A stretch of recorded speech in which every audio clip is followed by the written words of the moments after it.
So I'm going to start us off now that we have Jono here. Really excited, Jono, for this. And thank you so much. Got a little bit of an introduction here. And then we'll move into the presentation, live Q&A. We'll have a raffle, and then we're done for day one. Perfect. So first off, everyone, thank you so much for coming to the first ever CMX Career Fair. We're so happy that you showed up and joined us today.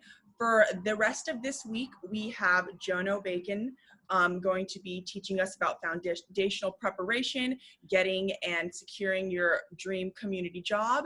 And then on Friday, we'll have workshops, which are going to have a lightning one-on-one session with Jono himself. You'll be able to RSVP for that.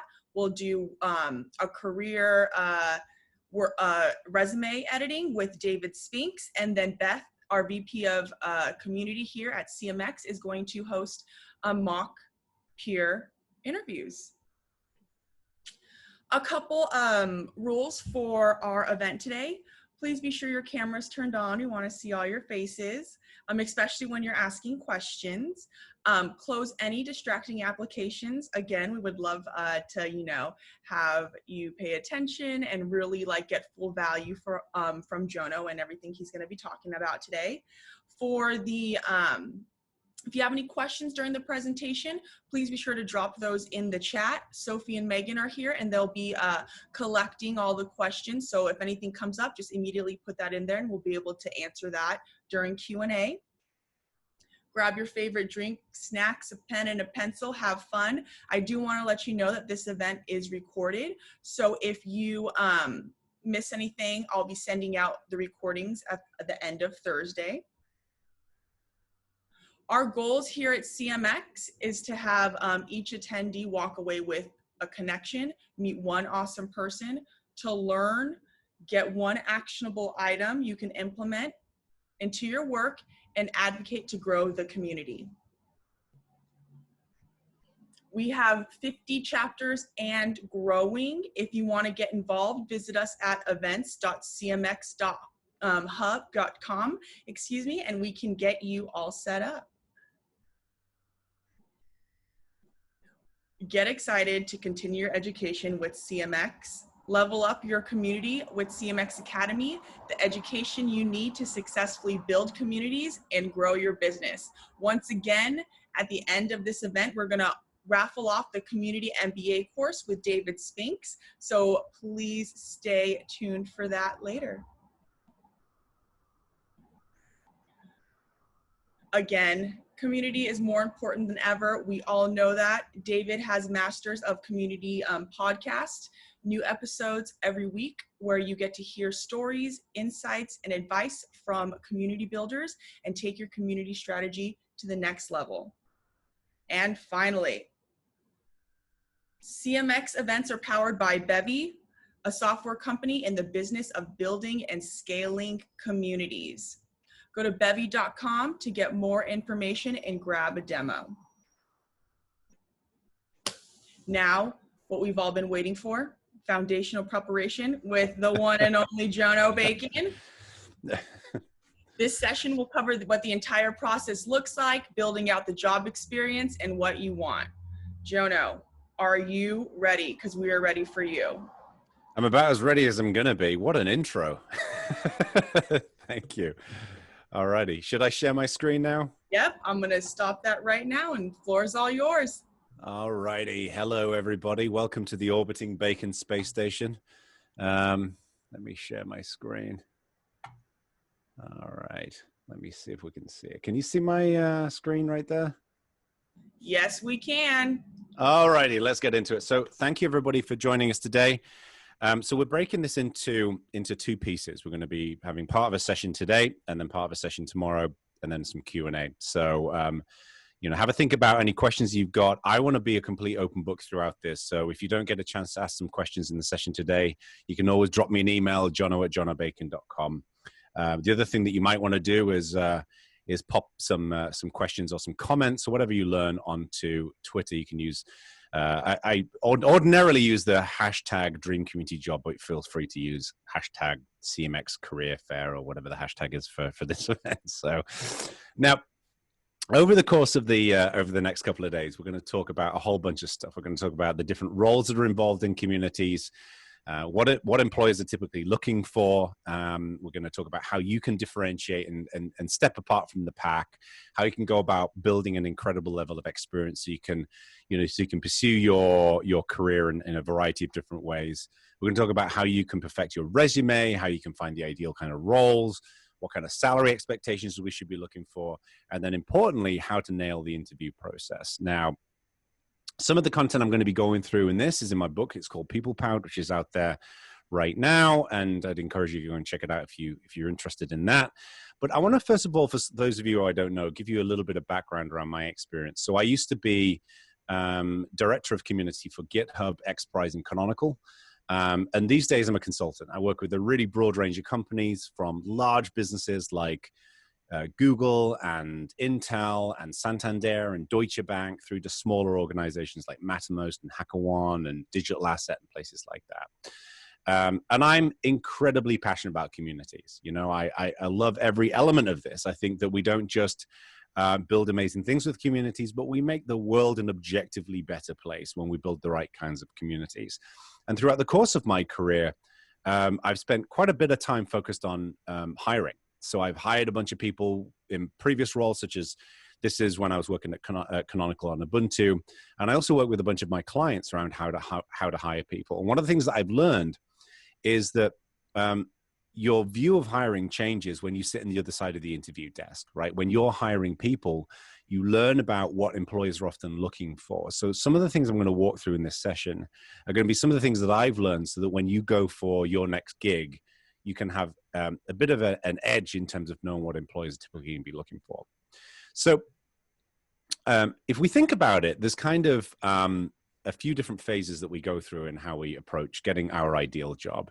The first thing is, I think we need to understand what we really want. Like, what is it that you really want to go for in the world? And then the ultimate end game really is that you nail the interview and you get the job, right? But in between these 2 points, which we're going to cover over the next couple of days, I think there's a series of other pieces we need to focus on. So the first one is going to be understanding the market. What does the market want? What do they need? What are the concerns that they have with these kinds of roles? So if we understand their needs, then we can align ourselves much better to what they're looking for. Because the thing is that the job description that you see, that is like 5% of what they're actually looking for. Most of what they're actually looking for, they never write into the job description. You only find that out in the interview, and we'll get to that in more detail tomorrow. But the second piece here then is how you present your best self. I'm going to be honest with you. So the one thing I try to just adhere to in my life is just no BS. And it's astonishing how many people who are really good don't present themselves particularly well. And your resume, for example, is going to be the first elements of that. But also just how you engage with the organization is going to be another element. And then the third piece is, how do you find those ideal roles? So this is the timeline we're going to go through. Understand what you want, understand the market, present your best self, find your ideal role, and then nail the interview. These are the steps we're going to go through in the next couple of days, okay? So let's start at the beginning. Like, what do you want? Now, I think one of the things that's interesting about recruiting is that when we're looking for a new job, and when we're thinking about a new job, typically we're in a position of stress, right? And I don't want to speak for all of you who are tuned in today, but I'm sure that some of you may have been furloughed, some of you may have been made redundant, some of you may be in a job that is so boring your eyes turn around in the opposite direction when you go to work. Some of you maybe want to step up to a new level in your career, maybe you want to be in more of a director level role than an individual contributor role. But when we're in an existing job, we don't really have pure clarity in what we want. I think one of the benefits of when you're in between jobs is you can really take a step back and think, like, what do I actually want? Now, one of the things I'd encourage you to do is to sit down with a piece of paper and write down what are your professional goals and what are your personal requirements. And what I mean by that is the professional goals, I think, are in some ways a little bit easier to figure out. Like, what are the things that you really love doing in your career, and what do you want to do in your career? Like, do you want to be more of a manager? Do you want to travel more when the coronavirus eventually passes? Do you want to focus more on technical communities? Do you want to focus more on infrastructure and setting tools and infrastructure up? Those kinds of questions. And I'd sit down and make a list of 5 or 6 of these and prioritize them. What's most important to you? But the second thing, and I actually think this is in some ways even more important, is what are the personal things that you want in your life? So one of the reasons why I'm a consultant and I run my own business is because underneath what you can see right now, I'm wearing shorts and flip-flops. And that's by design, right? I don't want to wear a suit to work. I don't want to sit in a cube. I don't want someone to give me a to-do list. I want control over my life. I listen to heavy metal for 8 hours a day. And that's antisocial in an office. People don't like that. You know, there's very specific reasons why I want the life that I've got and why I've designed it this way. And many of those are for entirely personal reasons. I want to see my son. He's downstairs right now. I want to see my wife when she's working from home. So these, I think, are really important. Too many people, I think, and the reason why I'm zoning on this so much is that too many people forget about what I call our rocking chair moment. And this is when you're 85, 90 years old, you've outlived all of your friends, and you sat there in your rocking chair like a horrible stereotype. And you're looking back over your life and you're thinking, what would I have done differently? Nobody ever says, I wish I'd worked more. Everybody always says, I wish I'd spent more time with my family. I wish I'd spent more time on my hobbies. I wish I'd pursued different things more. And the problem is we only figure those things out, I think, when we're later in life. Part of the reason why I have this view is because I know somebody who had a really difficult time with this in his 60s who went through this. So it's very prominent for me. So I think that's really important, figuring those things out. Now, the next step, I think, then is figuring out what are the roles that we want to focus on. Now, the tricky thing about community is there's a ton of different roles out there. There's people who do, you know, community directors, developer relations, community gardeners. There's all these different roles out there, but I boil them down into the following types. There's community directors. These are people who are typically in charge of an overall community program. There's community managers, people who are typically individual contributors out there working on a day-to-day basis, engaging with the community. And then you kind of have evangelists and advocates and relations, and these can kind of be grouped together. These are like the sales team of the community world, right? They're out there encouraging people to use a product or a service, to get involved, to get excited, and to be a part of the community. So I tend to break it into these 3 broad buckets: director, manager, and then kind of evangelist. So let's first of all look at what's typically involved. Now, community directors are typically focused a lot on strategy and program management and engagement. One of the biggest peeves I hear from employers is they say, I hired a community person to come in, and they were great at blogging and social media, but what they couldn't do was just manage the overall project. You know, there was no reporting, there was no project management. And if you bring someone in as a director, that's what companies are going to want. So they're going to want someone who can run an overall program, who can manage expectations and priorities from different parts of the business. They're going to need someone who can build buy-in and cross-team collaboration and build alliances and all of those different elements. You know, these roles are typically in a more of a leadership role in an organization. So they're going to be expected to work and have a close relationship with a marketing team, with an engineering team, with a product team, maybe with the customer success team.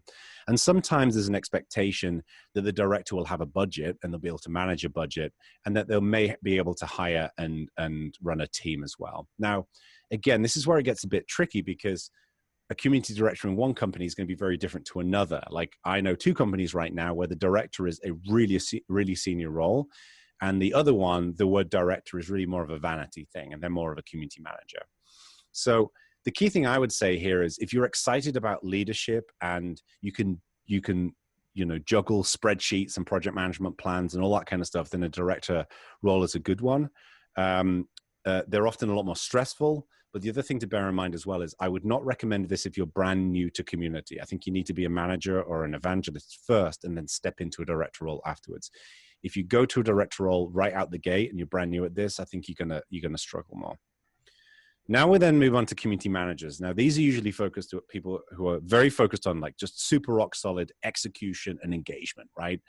They're in a forum, they're in a Slack channel, they're in a Facebook group every day. They're constantly balancing hundreds of relationships, and they're all about keeping the conversation going, getting people to collaborate, getting people to share content and information, getting people to help out with events. They typically will have some reasonably solid domain experience. But again, this varies from company to company. Like there are some companies, especially in tech, where they're like, we need somebody who really knows our audience inside out. And this has been actually an area of interest, I think, for developer relations folks. And some of you may be interested in DevRel, because there's kind of, I think, an insecurity with a lot of DevRel people that they need to be developers themselves. And I actually don't think that's the case. I think that you don't need to be a developer, but you need to understand the pain and the pleasure that developers experience in that particular example. And I think it's the same thing with community managers. Community managers need to understand the culture of their audience, but they don't necessarily need to be a member of that audience directly. But it does require a lot of community relationships that need to be balanced. And typically community managers, it's a lot of individual bits of detail, a lot of context switching, and they need to be really great in written and spoken forms. I started out as a community manager, and I loved every moment of it. And I think it's a really fun role, particularly if you just enjoy the experience of spending time with other people and communicating with your community. And then we have the evangelists. And like I say, these are the people who usually get people incredibly psyched about a community. They're typically very personable, super energetic people, lots of cat pictures on the internet, like just really fun and engaging people. They typically are expected to have a lot of domain experience to really be able to have a very deep conversation with the target audience in a community, and tend to be really great storytellers, right? People who can weave a story at a conference. There tends to be a ton of public speaking. I know it's been very difficult for a lot of evangelists with COVID because, they've been locked in their offices instead of spending so much time on the road. But the other thing to bear in mind with evangelists is it can require an enormous amount of travel, which might make sense now, but just think about the next 2 years of your life, right? If you're thinking about starting a family, if you are thinking about maybe relocating, if you enjoy travel to an extent, but not massively, then I'd think carefully about this kind of role. You kind of live on the road. And then, there are health elements to that as well. Like people will get the flu and get sick, and it's only a matter of time before you eat some kind of dodgy burrito and you spend, an uncomfortable plane ride home. There's all of these elements that you need to factor into, I think, these three different roles. So I think I'd recommend at this point, when you've got your professional objectives, your personal objectives, think about which one of these kind of roles you want to go for. And then I think the key here is getting into the mindset of the hiring manager. Like, what do they want? I think too many people, when they go for roles, they take it from, they have a perspective of, I need to go and sell myself, right? And I need to put together the best possible pitch for who I am, and that's how I get the job. I would invert that. I would instead say, what do the hiring managers want? And then how do we align what we can do with their needs? So to understand this, I think we really need to look at what they want and what they don't want, right? And this, again, is going to get me into the no BS territory, because I'm going to say some things that may ruffle some feathers. But before I do that, I'm sorry, everybody, I'm English, and I have to drink tea at least once every 5 minutes. It is the elixir of the gods, by the way. So, what do most companies want to get out of a good community professional? That's in the green. Well, they definitely want enthusiasm and passion. They don't want someone. You can't build a great community with someone who isn't enthusiastic. You just can't do it, right? So they need someone who's excited about what they do. They want someone who's really focused on results. One of the biggest peeves, again, that I hear from hiring managers is, we had a community manager come in, or a community director or whatever, come in, and they didn't really do anything. And it's not that they didn't do anything. I know that community person was doing a good job. The problem is they didn't translate that into the results that the executive team could understand and grok, right? And that's why reporting, I think, is so critical here. So they really want someone who's going to focus on delivering results consistently every week. They're going to want someone who's generally got a good level of domain experience. Now, again, I wouldn't get too worried about this, because it varies from industry to industry, right? I know, for example, a bunch of people who have been brand new to a particular area, but they just know how to pick up a culture and understand that culture and do it well. But they're typically also looking for people who can build bridges and cross-team collaboration. They want somebody who can have a good relationship with the marketing team, with the product team, with the engineering team. Again, one of the downsides I think some people have experienced with some community professionals is they become a bit of a silo and they just build out this community strategy themselves because they feel like they're the only people who can understand it. And then they go out and essentially try to convince these other teams. And just trying to convince people doesn't work. We have to build alliances and help them to feel the value of the community. They also typically will want people who are going to be responsible when it comes to cost management. Of course, you know, this is especially the case with evangelists, because evangelists are expensive. Like, first of all, you're paying the salary, but then you got to fly people around. You got to have merch. You got to have all that kind of stuff. And they want to make sure that they can understand the return on the investment of those particular dollars.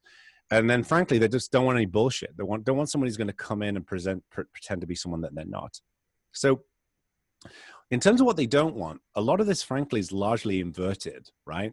So they don't want people who are going to be just all talk and no action. People are constantly talking about their ideas and their initiatives, and wouldn't it be cool if we did this? They're going to want to see results, right? So instead of going into a new organization with big new ideas, I'd first of all start making an impact in what they're already doing, and then that gives you the credibility to have the big new ideas. Absolutely unnecessary and excessive budgets. Obviously, they don't want that. And I already touched on this earlier on, but they don't want the community manager to just act as kind of a lone warrior, a lone wolf. They want them to really build relationships with the rest of the group. And I already touched on lecturing versus guiding. You know, they don't want someone who's going to come in with a smug sense of superiority and tell people, you know, I've got all the answers, you know, you need to do it my way. That's just not going to work. We need to build alliances and build bridges. Now, the spotlight hoggers, I think, is important. I've known some community leaders join a company and then they do a lot of social media that's all about them.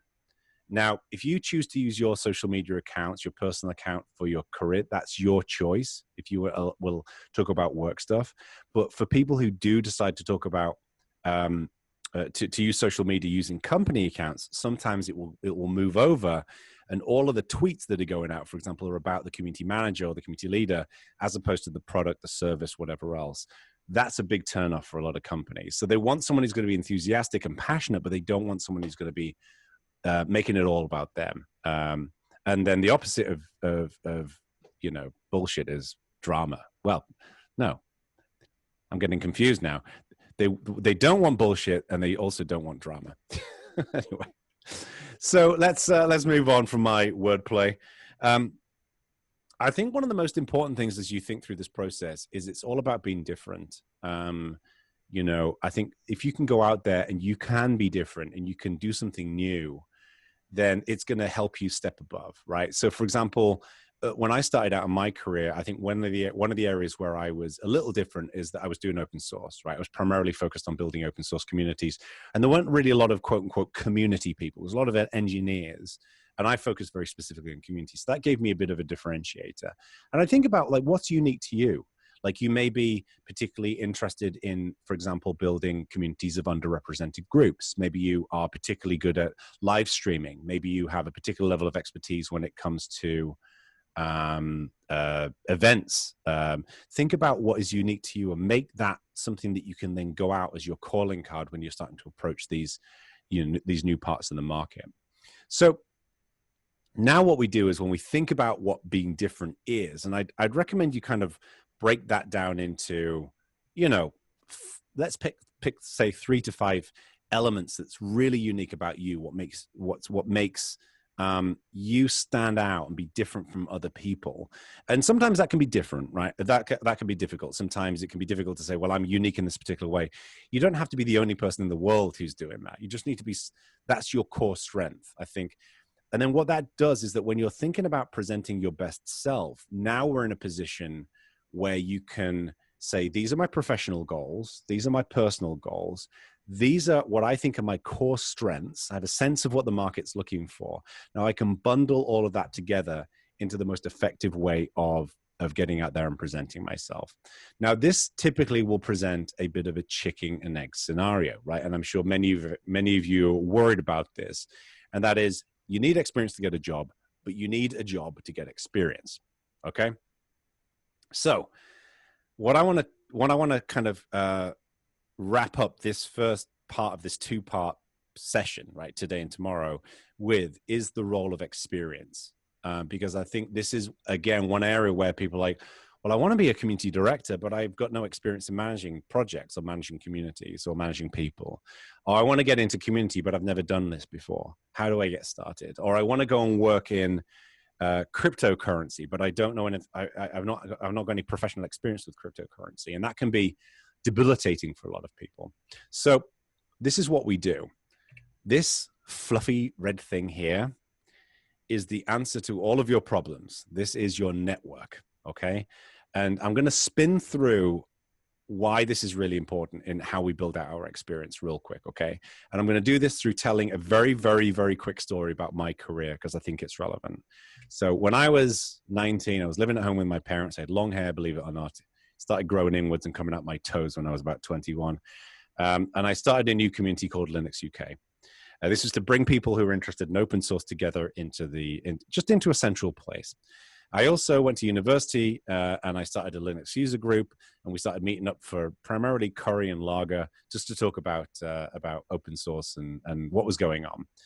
Through that Linux user group, I learned about a new project called KDE that had been around for a couple of years. I got really excited about this. This was an open source desktop platform. So I started helping the KDE project, and I offered to go and run a booth at an event in London called the Linux Expo. Went down to London. I was hanging out in the bar, chatting to these two guys called Richard Drummond and Nick Veitch. I was a little bit inebriated, to say the least, and they told me they were starting a new magazine called Linux Format. And I said, well, can I write an article for your new magazine? And they said, yes, but if it's crap, we won't publish it, which seemed like a fairly reasonable contract to me. So I wrote the article. Apparently it wasn't crap. They did publish it. And now I started getting a little bit of public recognition for some of the work that I was doing. I wrote an article about this organization that was setting up nearby called Open Advantage, and they liked the article and they offered me a job. So I went to work there. I thought it was interesting. Now Open Advantage started sending me around the world. I got to go to events and meet new people and speak to new people. And then that got me interested in new technologies. So for example, I started a project called Jacosha, which is basically a music application. We started building essentially something similar to Pro Tools.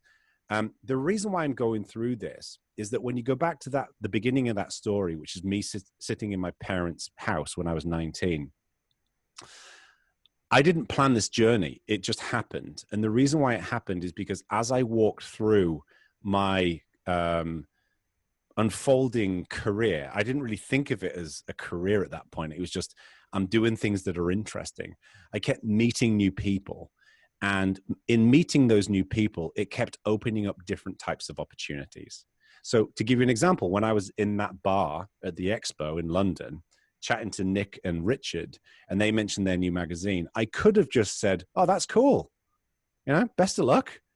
But instead, my brain said, what can we do to harness this moment, to harness this opportunity? Maybe I can ask them. The worst thing they can say is no, right? People say no to me all the time. I'm used to that. So, you know, if they say no, that's fine. And what that did is it opened up a little opportunity in the same way that when I joined the KDE project and I heard about there was going to be an expo in London, I called the line and I was like, do you offer any kind of free booths?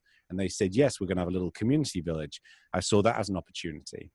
And I think the key thing is that everyone who's watching this right now, you know a certain group of people. For some of you, it may be 500 people. For some of you, it may be 5 people. It doesn't really matter. But in every one of those people, there is some opportunity for learning, for connecting you to someone that can help with something, for providing some input on what you're doing with your career and where you want to go. To me, it's the truest essence of community. The reason why communities are so freaking amazing is because they're this network of minds, talent, and expertise. And when we build our network, we build our own community. So the reason why I'm mentioning this is the way in which we build experience, I think, is looking at the world that's out there in front of us and sniffing out areas where we can grow and where we can make an impact. And the way I would recommend this is that you essentially you focus on 4 elements right now. The first one is that just getting out there and writing and speaking, right? Just go and talking to people. And And I think this is really, really powerful, right? So, write for websites, create a blog. You can create something on Medium if you want and just start writing about what you're doing. People love to read about and listen to the journey that people are going through. Like I'm constantly talking about with my clients and my YouTube channel and content that I produce. I'm not just talking about the outcomes. I'm always talking about like what I'm learning as I'm going along that journey. And I think people enjoy listening to that kind of stuff.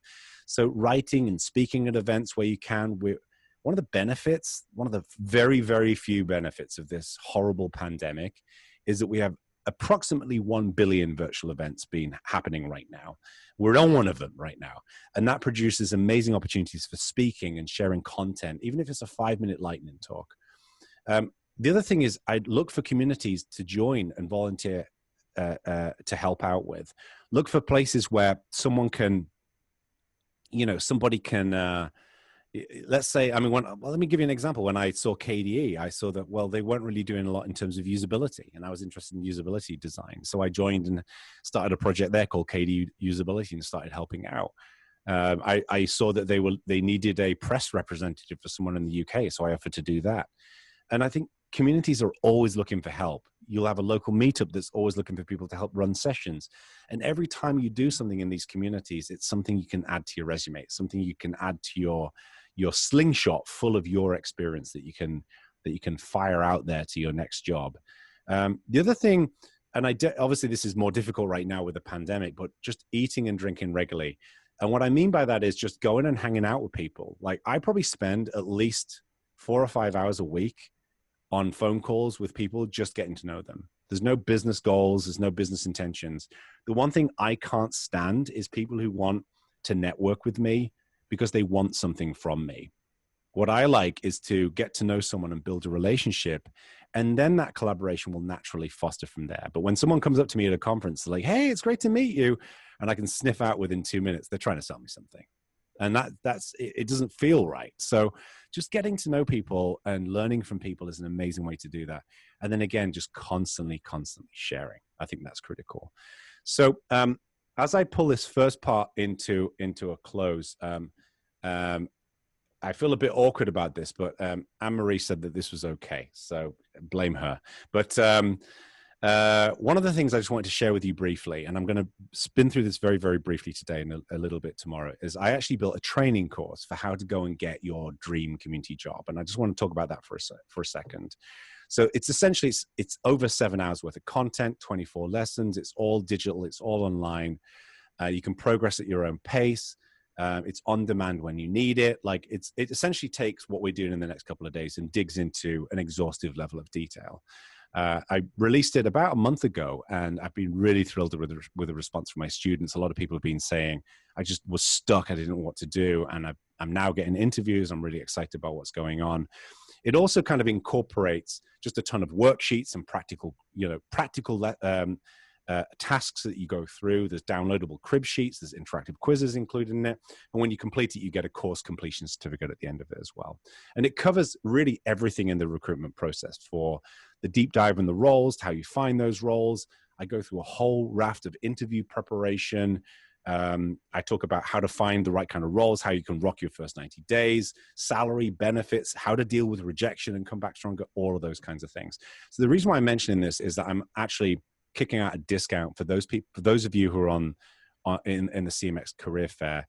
So it's normally $249, but it's going to be $129 until Friday. Okay, so if you pop in CMX Career into the checkout, then you'll be able to check that out. So what I'll do is I think Anne-Marie is going to send out a link to this, and then you'll be able to check it out. So I just wanted to mention that briefly. If it's relevant, if it's not relevant, whatever, I'm not on the breadline. And 10% of profits go to direct relief. So, alrighty. So I'll stop there, and then I think we can get into some questions.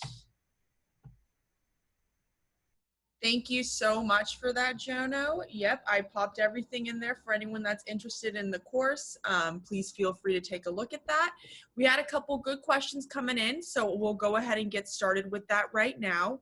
The first question came from Piper, and they asked, what do you mean by domain experience? This is in regards to community evangelist.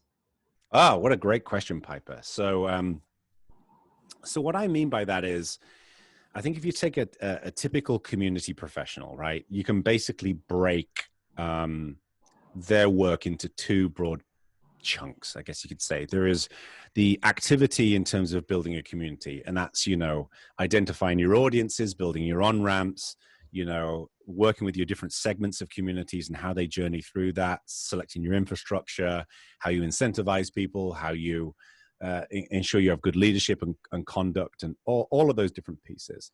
So that's what I would consider to be community skills. But then you've got your audience, and let's say we're talking about people who work in Bitcoin. That audience is going to have a ton of very specific experience when it comes to that topic.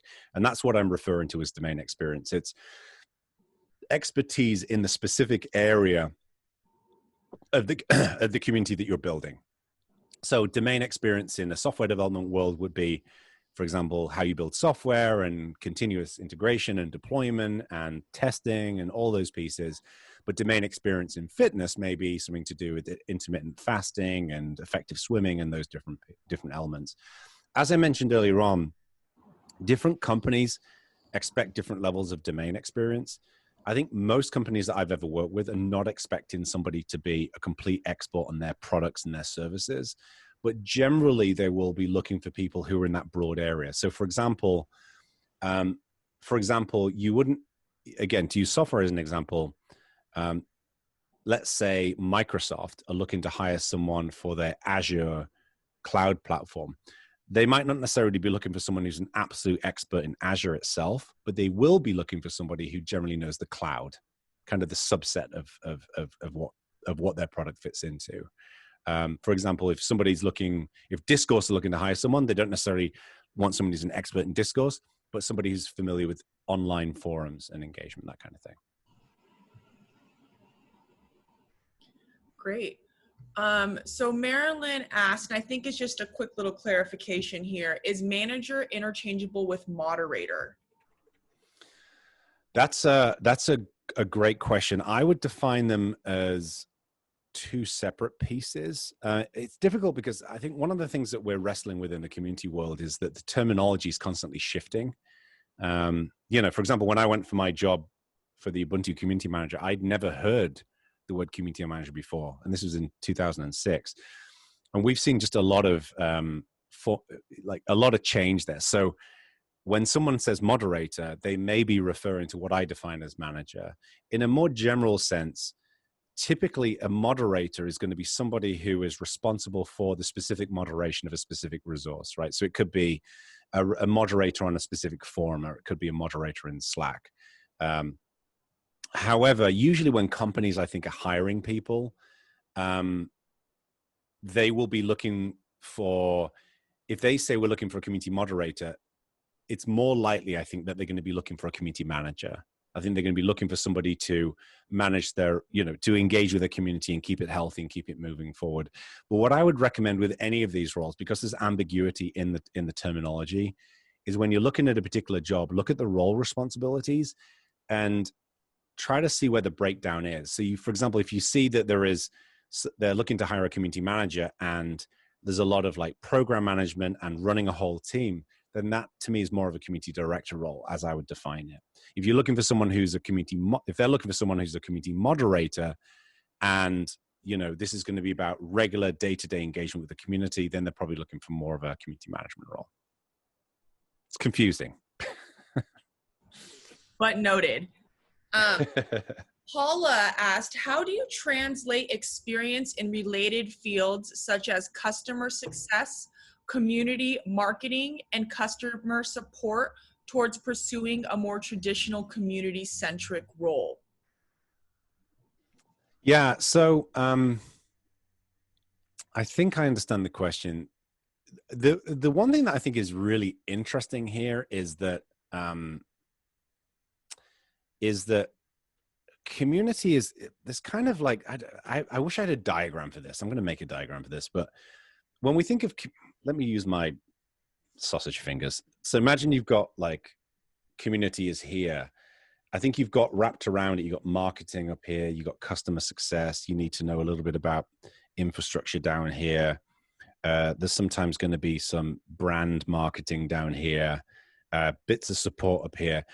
It kind of, community, I think, pulls from all of these different angles.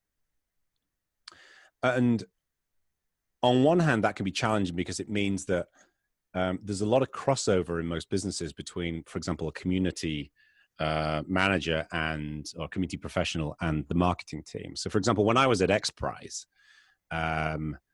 the head of marketing there and I think it's fair to say we butted heads because she was expecting that she was responsible for all of the stuff that I thought I was responsible for and vice versa.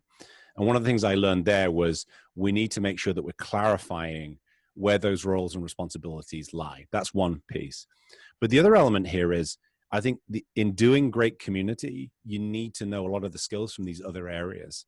So for example, we need to know about, I think we need to be a great community leader, you need to know how to write good copy. Like you need to be able to write great content in forum threads, in emails, in websites and things like that. And great copy is very much in the domain of marketing, usually. I think good community leaders are also good at email nurture. They know how to put together an email sequencing campaign. And that, again, is typically the purview of the marketing world. But I think what good community leaders bring as a unique special sauce is going to be things like incentivization and engagement and building those kinds of relationships. So my basic view here is focus on the relationships in communities, but where you can, learn everything that you can about anything that relates to supporting the development of relationships. So email nurture will be a good example of that. Event organization will be a good example of that, those different pieces. Awesome. From Jessica, she asked, how do you quantify your community expertise and experience to sound impressive in your resume? Yeah, so I'm going to talk a little bit about the resume tomorrow. And I know David's going to do the resume deep dive, which I think will be very handy. So and I'll touch on this tomorrow in more detail, but I think that when we as human beings look at any piece of content, and let me answer this question in your heads, whether you do this as well, everybody. So let's say you go to a web page. I bet you all do what I do, and that is you scroll to the bottom of the web page, and then you go back to the top, and you take an assessment of how much work is involved in reading this. And you evaluate that based upon, is the content formatted and broken up? Is the heading interesting? Are there touch points in that content that attract you? So for example, if you're reading a post about the vaccine research into the coronavirus, you're probably going to be looking for statistics and facts and numbers. If you're looking for guidance for doing email marketing, you might be looking for specific recommendations. But we scan through it first. And then if we feel like we can justify the time and the interest in reading it, we'll read it. People do the same thing with resumes. Like they pick up the resume. If it's a solid block of text, no one's going to read it. So I think breaking your resume out into different sections. I sent Anne-Marie a resume template that I use that I think we're going to send out to you folks. And this is something in that course that I mentioned. I go into I think it's nearly an hour on how to build out your resume, in a really deep dive, and go through it and show how to build it out. But to me, the layout of it into logical sections is critical, but also the opening paragraph that you put in there. I would recommend spending literally days in building that opening paragraph, because that's the thing. When they look at that resume, when they're like, okay, this doesn't seem too long, I see it logically broken out, and they read that opening paragraph, that is the first impression they have of you. So that's where you want to get over the breadth of your experience, what you can do, in a way that is both confident but not egotistical.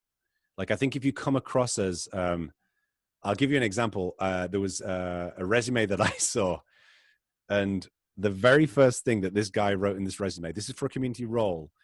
I'm going to anonymize his name. Let's say he was called Richard Smith. The very first thing he said was, Richard Smith is an icon. And I nearly threw up in my mouth when I read that. It's just so egotistical. So I think you want to be really confident in what you do, but that opening paragraph, I think, is critical. And then what you do is you list out like this. I always recommend like listing out the skills that you've got, but also like when you put together your experience, whatever that may be, you may have one job that you can list, so you may have 5 jobs.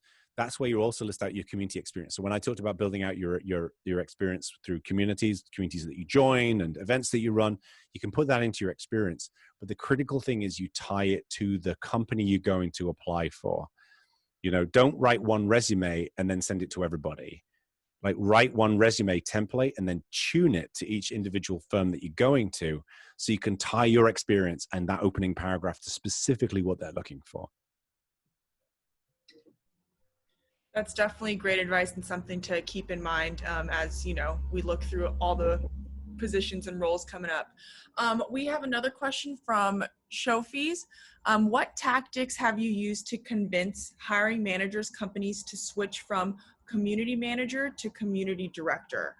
And then he goes, often a lot of these postings that the responsibilities of a director, but are hiring for CM. Right. Who asked that question, Emery? I'm sorry, I'm going to butcher this name. Shofis, Okay, sure. COFIS. If you want to come up and clarify the question, more than happy to have you do so. So I'm going to follow your suit, and if you butchered it, I'm butchering it too. But Shofis, however we pronounce your name, hope we didn't mispronounce it. I think, again, that's a great question. Typically what I'm seeing with companies is all right, we got it right. What they typically want is they want what every company wants. They want really amazing skills for next to no money, right? At a baseline. So I think they typically will be, if they've already got a leadership function in that organization that's running the community, and they've got, or running the overall community program, such as an existing community director, then they may consider adding a community management role in there. What often happens is there'll be a marketing lead who will be the point person for community. And they'll say, we'll hire a community manager, and that person will report into the marketing lead, but that marketing lead will be in charge of the project. Now, in many cases, when I'm working with clients, I will say to them, if that marketing lead is really good and they know what they're doing and they know how to run a community program, then fine, that's great, no problem. But I have to say, probably 8 times out of 10, that marketing lead doesn't have that experience, and there's no fault of their own because they're marketing experts. They're not necessarily community experts. So I will often say, like, you really need to hire a director. You need someone who's going to come in and run this. And I think a lot of it really depends on the scale of the company as well, because if somebody's basically just wants to have a Facebook group up and running, and it's relatively what I would call a consumer community, which is relatively straightforward to put together as opposed to a champion or a collaborator community, then hiring a community manager, I think, is fine because it doesn't necessarily need a lot of like deep program management and strategic definition. But if you want to build like a full program with a website and multiple audiences and on-ramps and incentives, then they need that kind of leadership. So typically when I'm working with them, I'll evaluate it on the size and the responsibility. And that's when I'll say, you need a community director or not. But I think the point that Shofi makes, I think, is a really, really critical one. So. And we kind of tie into that. We have another question from Erin, and she asks, should I be wary of companies lobbying community roles within their marketing or social media departments? This seems different, and there would be competing priorities and goals. Do you have any more insight on that? Yeah, there was for a while now. There's been kind of a slight derision, I think, in the community world for people who have to report into marketing, and I think honestly, it's largely unfair to have that viewpoint because I think it depends enormously on that team. Like I've known community professionals who've reported into marketing, and it's been an absolute freaking disaster because that marketing lead feels threatened. They don't understand what they're trying to do, and they're pushed into a corner where they can't be successful. But I know other marketing leaders who really understand the value. They're jazzed about it. They're excited about it, and it's a great fit. So I would evaluate it less on the reporting line, on the department, and more on I'd require an interview with that person that you'd report into and get a sense of what they're looking for. Again, this is something I tend to, like something I cover in the course, but also I'm going to cover tomorrow in the interview phase is I think the role of the interview is not just about too many people are focus on, again, selling themselves, pitching to them as potential candidates. But I think we need to use that interview process as a means for discovery and really gathering insight on those kinds of positions. So you can kind of come away and say, okay, I talked to the marketing lead and, he or she, I got a sense that they really are excited about this community and they're going to put me in a position of success. So that's what I would definitely recommend. Now, the one exception here is I think if you're going to work for an engineering company, like a deep developer kind of role, some companies will have those roles actually reporting to engineering. And I actually am generally supportive of that. I think reporting into a CTO, for example, is really good if you need to be very familiar with the engineering roadmap. So, for example, when I was at Canonical, I spent about a year reporting into the founder, Mark Shuttleworth, and then I went and reported into the CTO. And that was great. So. Awesome. So we do have a 3-part question from Rashmi, but I'm going to just start one by one. So All right. The first question is, people in the creative field have a portfolio that showcases their work. Do community professionals also require something like that? What a fabulous, we're getting some really amazing questions. I know, right? Yeah. Amazing questions and incredibly beautiful people as well. What a great combo. I don't think we necessarily need so much of a portfolio, but what I do think you want to go in there with into an interview with is data. So for example, imagine you see a role and one of the requirements in the job description is going to be running events. Then I think you're going to want to go in there and be able to say, for example, I ran 6 meetups and this was the average attendance and these were the average reviews that I got. That social proof, I think, is really important. Again, I touched earlier on about the importance of being results orientated. That's what most employers are looking for. And I think one of the ways in which you can emphasize that you're results orientated before you even get the job is by leaning on data that you've got to talk about the successes that you've had, right? So that could be an event. It could be talking about, let's say you've got a Slack channel that you're a moderator of, and there's 600 people in that, talking about, the breadth and the range of people that are in there. You can talk about the amount of content that you've produced, if you've written any articles or books, or, if you've got a YouTube channel, how many subscribers you've got. And in many cases, it's not about, I think, the size of the number. It's more about you're emphasizing that you're measuring and you're looking at it. So I would definitely recommend that when you look at that role description and you see the key activities that they're looking for, go in there with some data that you can share about yourself in each of those areas. And that's what I would definitely focus on. The one exception I would definitely recommend is, I mentioned this earlier on, but definitely set up a blog. Just talk about the work that you're doing.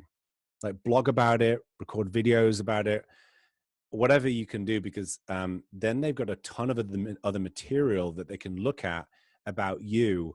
And that's like getting free interview time. Like if they go and read an article from you after the interview, because they're kind of doing another level of research, then that's great. You're spending more headspace with them. So definitely get the content out there as well. That is your portfolio, is what I would say. Awesome. Great. I think we have time for one more question. And the last question is going to come from Valentina. And she says that, okay, I'm struggling to find jobs that are truly remote and usually say US based. Should I just apply for them anyway and hope they will consider me? Or do you have any tips on finding these jobs? And I know we're going to go into that a little bit tomorrow, but especially remote work, like I think that is something that is crucial right now. Another fantastic question. And hello, Valentina. So I'd say there are two considerations I'd look at there. One is, I think if you're looking for a remote role, the way I would approach it is, depending on where you're based, whoever's listening to this, depending on where you're based, I'd look for remote roles that are primarily going to be in the same time zone as you, because companies are always going to naturally gravitate towards that. It's just a lot easier for them. If now you may find completely remote companies like GitLab, for example, and they have people dotted all over the world, and I'd be less focused on that. But try to figure out where their offices are and optimize for the ones in the same time zone as you. Now, that doesn't mean you shouldn't focus on remote roles elsewhere. But for example, imagine you're based in Europe and you're looking at a US role. I wouldn't apply for a role that's explicit requiring US if you're not in the US, because I think you'll be rejected in the first stage of, usually, let me back up. The way most companies, at least larger companies, do recruitment, some of you may be familiar with this already, is they'll have a first round where the HR team will review resumes to see if the core requirements of the role are matched, and then they'll discard anyone who that doesn't apply to. So if they're looking for a US role and you apply from Europe or Asia, for example, then what they'll do is they'll typically discard you at that phase. So the way I would approach that, Valentina, is to find someone who who may be connected to that business and go through them. And I'm going to talk about this tomorrow when I go through how to find roles. Is the best way to find roles is not to just apply. It's to get connected through somebody who at that company or through somebody else. And I definitely do that. The other thing, just to finish off on the remote working, is I'd ask them at the earliest possible convenience in the process, how many remote workers they have and how many people are at the office. Because if you're the only remote worker or one of a couple of remote workers and everybody else is at the office, and they don't have a culture of remote working, it's going to be hard. It's really hard if you're the only remote workers at the office. I experienced this at XPRIZE. I was like one of 3 people who wasn't based at the office in LA, and it was really difficult. So you want to get a sense of their experience with remote working as well, because the last thing you want to do is go into a remote job and then you can't be successful because you're not at the office. So.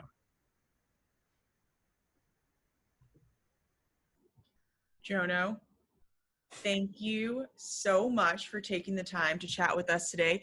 We Thank you. have a ton of questions still, but we are out of time for the day. So just want to make sure we get through the rest of everything. I do want to encourage everyone to sign up for the 5-minute lightning sessions that we're going to have this Friday. Sophie and Megan will drop the RSVP link into the chat, and that's where you're going to be able to ask your questions one-on-one with Jono directly. And that can be done in between one of the resume or the speaking workshops. So totally fine there. Just want to make sure that's on everyone's radar here. Tomorrow we're going to be having finding and getting the dream job, with Jono. Again, that's going to include the job searching 101, which we briefly talked about today, building out the resume, nailing the interview, and how to present yourself during the interview. All crucial pieces to getting your dream job. I mentioned a little bit about Friday, and then on Thursday, July 30th, we're actually going to be hosting the career fair itself. So participating companies will be announced early next week, and we're thrilled to have that set. And then also, finally, CMX Summit, which it's not officially announced yet, but of course we have Jono speaking. Woohoo! So more Jono coming your way. RSVP for that. We do have a free ticket to the event in October, and we would love to see all of you there. All right, you guys, and now it is time for the raffle. Is everyone ready? Let me get my little nifty, I gotta stop share here for this really quickly, okay? Because I've got everyone's, all right, let's make sure I do this right. Okay, fingers crossed. Everyone can see my screen, yes? Just wanna make sure. Gotta click once, here we go. Oh, enter. There we go. Oh, I don't know what's happening. Oh, look at that.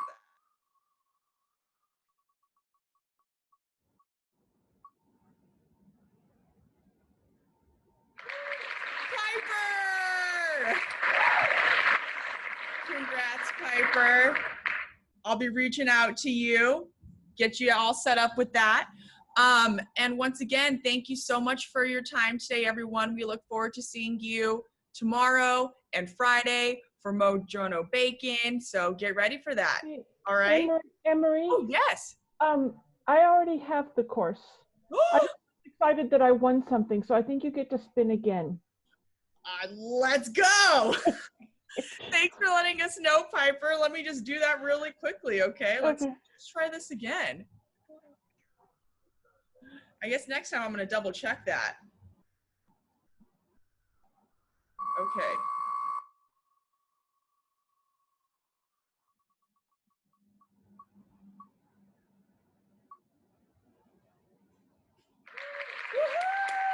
There we go, round 2, winner 2. Sankeeth, I'm going to be emailing you with everything to get you all set up. So we will do that, and I'll shoot you an email later today. Does that sound good? Thank you so much, everyone. Have a great rest of your day. Talk soon.